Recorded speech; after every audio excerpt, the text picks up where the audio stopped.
ధనస్సు రాశి జాతకులకి ప్రధానంగా గోచారిత్య 2026 ఆంగ్ల సంవత్సర ఫలితాల్లో భాగంగా శుక్రుడి యొక్క కారకత్వాల వల్ల ఎటువంటి రాజయోగాలకు తీస్తాయి, శుక్రుడు ఎటువంటి అనుగ్రహం అంతా కూడా ఇవ్వబోతున్నాడో తెలుసుకోవడం జరుగుతుంది.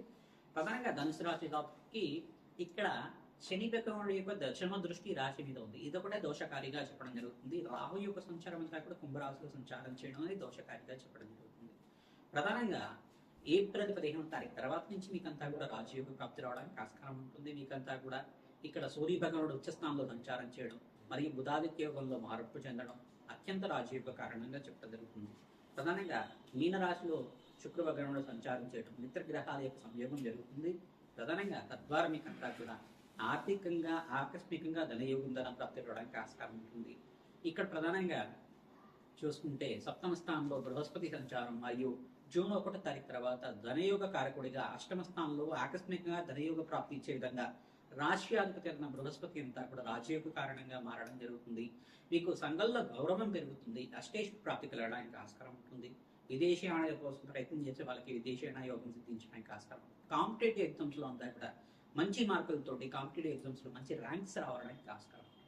ప్రతినిత్యం కూడా దక్షిణామూర్తి ఆరాధన చేసుకోవడం, మేధా దక్షిణామూర్తి ఆరాధన ప్రతినిత్యం కూడా ఆచరించడం, పసుపు రంగు వస్త్రాన్ని స్వామివారికి సమర్పించడం, పసుపుతో అభిషేకాన్ని ఆచరించడం వల్ల శ్రేష్టమైన ఫలితాలు పొందడానికి ఆస్కారం ఉంటుంది. ప్రధానంగా శత్రు బాధల నుంచి బయటపడడానికి వీరంతా కూడా బగలాముఖి దేవి ఆరాధన చేసుకోవడం, ప్రత్యంగర దేవి ఆరాధన చేసుకోవడం వల్ల శత్రు బాధలు శత్రు భయాల నుంచి బయటపడడానికి ఆస్కారం ఉంటుంది. నరఘోష నరశాపం నుంచి బయటపడడానికి కూడా ఆస్కారం ఉంటుంది. గోమాత సేవని ఆచరిస్తూ ఉండాలి.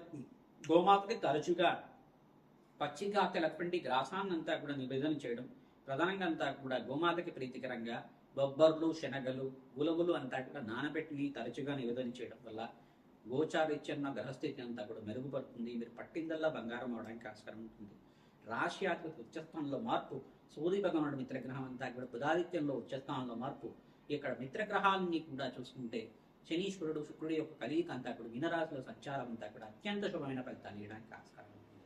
ప్రధానంగా ఇక్కడ చూసుకుంటే దత్తాత్రేయ ఆరాధన శ్రేష్టమైన ఫలితాలు ఇస్తుంది. మీకంతా శ్రీకృష్ణ పరమాత్మరాజు ఎవరైతే చేస్తుంటారో ప్రధానంగా శ్రీకృష్ణుడు ప్రీతికరంగా కళ్యాణాది కార్యక్రమాలు ఆచరించుకోవడం వల్ల శ్రేష్టమైన ఫలితాలు పొందడానికి ఆస్కారం. రుక్మిణి కళ్యాణం అంతా కూడా ఆచరించుకోవడం వల్ల వివాహాది శుభకార్యాలు జరుగుతుంటాయి. శివపార్వతుల కళ్యాణం అంతా కూడా ఆచరించుకోవడం ప్రధానంగా శ్రేష్టమైన ఫలితాలు పొందడానికి ఆస్కారం ఉంటుంది. పుణ్యక్షేత్రంలో అంతా కూడా శివపార్వతుల కళ్యాణం ఆచరించడం, అన్నదానం చేయడం వల్ల శ్రేష్టమైన ఫలితాలు. రుద్రహోమాన్ని ఆచరించాలి, తద్వారా శీఘ్రంగా కళ్యాణ యొక్క ప్రాప్తికి రావడానికి ఆస్కారం ఉంటుంది. శివపార్వతుల కళ్యాణం ఆచరించిన తర్వాత మీరంతా కూడా ప్రధానంగా స్వామివారికి అభిషేకం ఆచరించడం వల్ల అఖండ రాజ్య యొక్క ప్రాప్తి కలగడానికి ఆస్కారం ఉంటుంది.